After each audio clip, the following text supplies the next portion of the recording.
কবিতা অদৃশ্য সুতো, কবি রুহুল আমিন।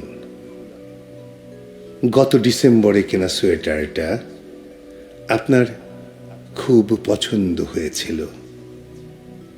আপনি আয়নার সামনে দাঁড়ালেন সোয়েটার পরে।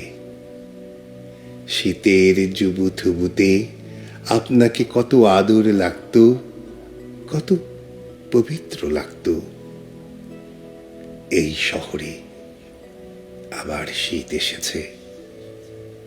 জানি না আপনার দেশে শীত আপনাকে কষ্ট দেয় কিনা।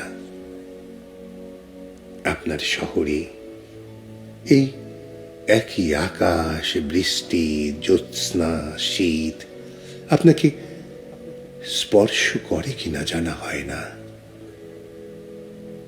আমাদের জন্য সারা জীবন ওম হওয়া আপনি কেমন আছেন জানি না।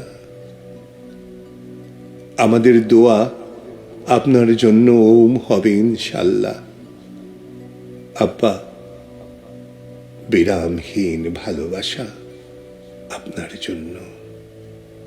আব্বা, বিরামহীন ভালোবাসা আপনার জন্য।